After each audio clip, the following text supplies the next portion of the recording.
UNN Bharat में आपका स्वागत है।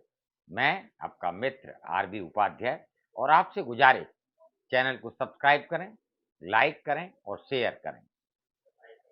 आज हम बात करेंगे भारत जोड़ो यात्रा, भारत को जोड़ने की यात्रा, गंगा जमुनी तहजीब की बात, भाईचारा आपसी सौहार्द का मैसेज। इसमें नया क्या है? बीजेपी का भी नारा है सबका साथ सबका विकास। बहुत पहले से यानी बीजेपी इस बात को कह रही है कि सबको साथ लेकर चलेंगे और सबका विकास करेंगे। और वही बात यात्रा से, भारत जोड़ो यात्रा से राहुल गांधी जी कह रहे हैं। सांप्रदायिक सौहार्द टूट रहा है, वैमनस्य बढ़ रहा है, आपसी दुश्मनी बढ़ रही है। ऐसे में भारत जोड़ो यात्रा सबके दिल मिलाने के लिए, भारत को एक करने के लिए, वहीं बीजेपी सबका साथ और सबका विकास, यानी वो भी सबके साथ की बात कर रही है। फिर नया क्या है? ये बात अलग है। योगी आदित्यनाथ जी 80-20 की बात भी इलेक्शन के दौरान करते हैं। तो जहां आप बीजेपी को घेरने चले हैं और जिस पिच पर आप चल रहे हैं, जिन रास्तों में, पगडंडियों में, सड़कों पर जनता से संवाद कायम कर रहे हैं, अपनी बात रख रहे हैं, और जो पत्रकार प्रश्न कर रहे हैं उनके जवाब भी बखूबी आप दे रहे हैं। लेकिन बहुत सारे सवालों के जवाब अभी भी जनता ढूंढ रही है, पत्रकार ढूंढ रहे हैं। कल एक पत्रकार ने प्रश्न किया कि पत्रकारों पर हमले हो रहे हैं, आप क्या कहेंगे? राहुल गांधी जी ने बड़ा साफ शब्दों में कहा कि मेरे ऊपर, मेरे परिवार के ऊपर, मेरे व्यक्तित्व के ऊपर बहुत सारे हमले हुए हैं, छवि बिगाड़ दी गई। यानी मैसेज साफ नहीं है। यात्रा का जो मैसेज है, जो जनता के बीच में जाना चाहिए, या जो चुनौती हम देने जा रहे हैं सामने, माननीय योगी जी और मोदी जी की जोड़ी है, और वहीं कांग्रेस जो एक मैसेज देना चाह रही है वो उनके नारों में पहले से मौजूद है। राजनाथ सिंह कहते हैं, मीडिया आपसी फूट वैमनस्य बढ़ा रहा है।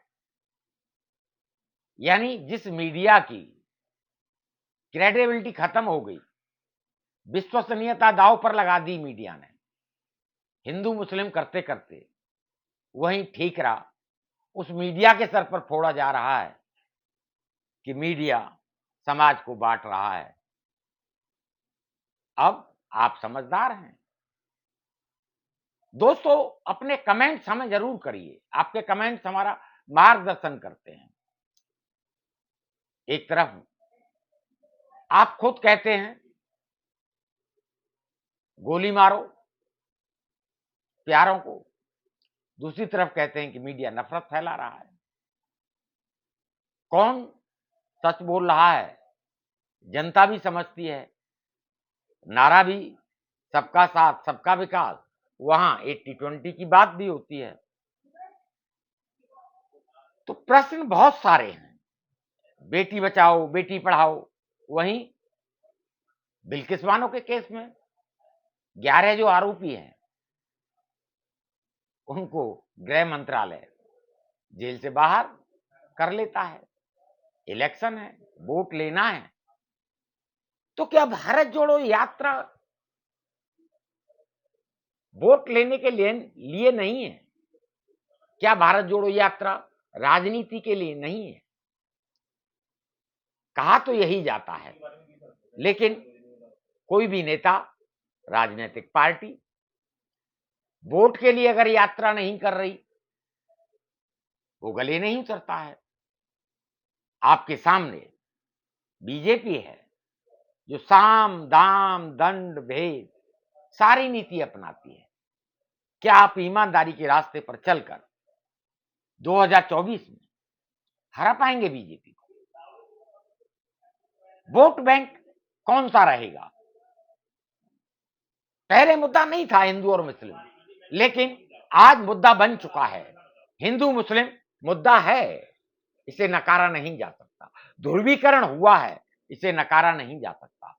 अब इस वैमनस्य को, इस खाई को किस तरह पाटेंगे? क्या इतना आसान है? भारत जोड़ो यात्रा के थ्रू, भारत जोड़ो यात्रा के द्वारा जो मैसेज दिया जा रहा है, जो ऑब्जेक्ट गिनाए जा रहे हैं, जो उद्देश्य हैं उसके बड़े साफ हैं। भाईचारा, महिलाओं का सम्मान, भ्रष्टाचार, बेरोजगारी, महंगाई। लेकिन यही मुद्दे बीजेपी या बीजेपी के अनुषंगिक संगठन भी उठा रहे हैं। नया क्या है? जनता जानना चाहती है। अभी आरएसएस ने उठाया महंगाई का मुद्दा। उन्होंने कहा कि महंगाई आम आदमी का जीना मुहाल किए हुए है। इस दशहरा पर महंगाई का रावण जलाया जाना चाहिए। ये महंगाई कौन कम करेगा? कौन बढ़ा रहा है? सत्ता में बीजेपी है, आरएसएस सपोर्ट करता है। वहीं आरएसएस ये भी कहता है कि भी महंगाई का रावण जलना चाहिए, यानी महंगाई कम होनी चाहिए। लेकिन महंगाई कम कौन करेगा? आपसी भाईचारा, सबका साथ कैसे होगा? बेटी बचाओ बेटी पढ़ाओ, जैसा कि मैंने बताया कि बिल्किस बानो केस में आरोपियों को जिस तरीके से जेल से बाहर लाया गया, वहीं डेरा सच्चा सौदा राम रहीम, उनके ऊपर रेप और हत्या के केस में दोषी हैं, जेल में हैं, लेकिन क्योंकि चुनाव है इसलिए उनको भी फरलो मिला हुआ है। तो बेटी कैसे बचाएं जहां उनकी मदद हो रही है, जो सजा याफ्ता हैं उनको भी राहत दी जा रही है? मैसेज क्या है? क्या मैसेज बीजेपी देना चाहती है और क्या मैसेज भारत जोड़ो यात्रा के माध्यम से माननीय राहुल गांधी जी देना चाहते हैं? माननीय राहुल गांधी जी पूंजीपतियों की बात करते हैं कि चंद दोस्तों को, पूंजीपतियों को जनता का पैसा, छोटे व्यापारी का पैसा, सारा पैसा वहां दे दिया गया और विश्व में दूसरे तीसरे नंबर के पूंजीपति बन गए। अब प्रश्न उठना स्वाभाविक है कि आप उसका सपोर्ट करते हैं या आप उसका विरोध करते हैं। जहां राजस्थान में निवेश करते हैं अदानी, तो आप उन्हें टारगेट नहीं करते। तो प्रश्न उठना स्वाभाविक है। और मैं जो समझ रहा हूं, जो मेरी समझ में आ रहा है कि सीधी सीधी राजनीति बिना छल कपट के जो राहुल गांधी कर रहे हैं, अपनी बात रख रहे हैं, भारत जोड़ो यात्रा में समर्थन मिल रहा है, आगे बढ़ रही है यात्रा। लेकिन क्या इस तरीके से 2024 में मात दे पाएंगे बीजेपी को? बीजेपी जो कि साम दाम दंड भेद सारी नीतियां अपनाती है, चाहे वो बिल्किस बानो के केस में उन्हें पता है कि गुजरात में फायदा हो सकता है, तो आरोपियों को बाहर निकाला जाता है, राम रहीम को फरलो दी जाती है और वो काम भी कर रहे हैं। ऐसे में प्रश्न उठना स्वाभाविक है। रास्ता क्या होगा? विकल्प क्या होगा? जनता भी जानना चाहती है। ध्रुवीकरण अपने चरम पर पहुंच चुका है। एक दूसरा समुदाय एक दूसरे समुदाय को फूटी आंख नहीं देख रहा है।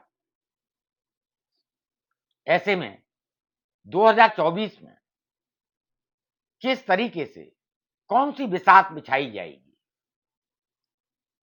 अभी अध्यक्ष पद पर खड़गे जी जीतकर आए हैं।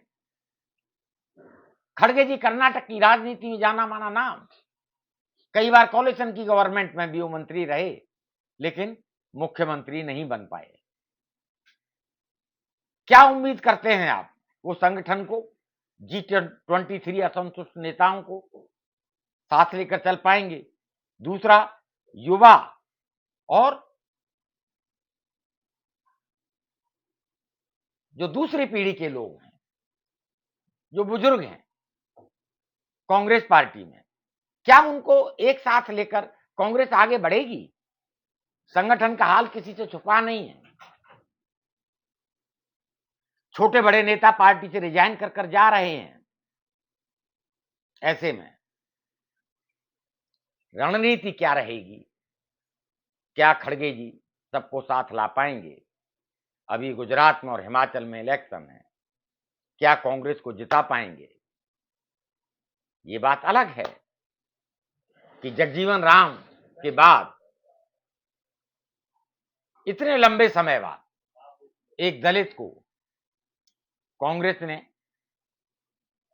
अध्यक्ष बनाया है, लेकिन क्या दलित समाज को कांग्रेस साथ पाएगी, या जो कांग्रेस का परंपरागत वोट बैंक था उसको किस तरह वापस लाएगी? चुनौतियां खड़गे साहब के सामने भी बहुत सारी है। अभी कई राज्यों में चुनाव होने हैं, उनके कौशल की परीक्षा बाकी है। वहीं राहुल गांधी का बड़ा सीधा सा जवाब कि जो अध्यक्ष जी कहेंगे हम तो वैसा करेंगे, उनके आदेश का पालन होगा क्या? समझ से परे है। मैं तो समझ नहीं पा रहा, आप क्या समझ पा रहे हैं? कमेंट्स करिए। आपके कमेंट्स हमारा मार्गदर्शन करते हैं। और पुनः गुजारिश करूंगा, चैनल को सब्सक्राइब करें, लाइक करें और शेयर करें। नमस्कार।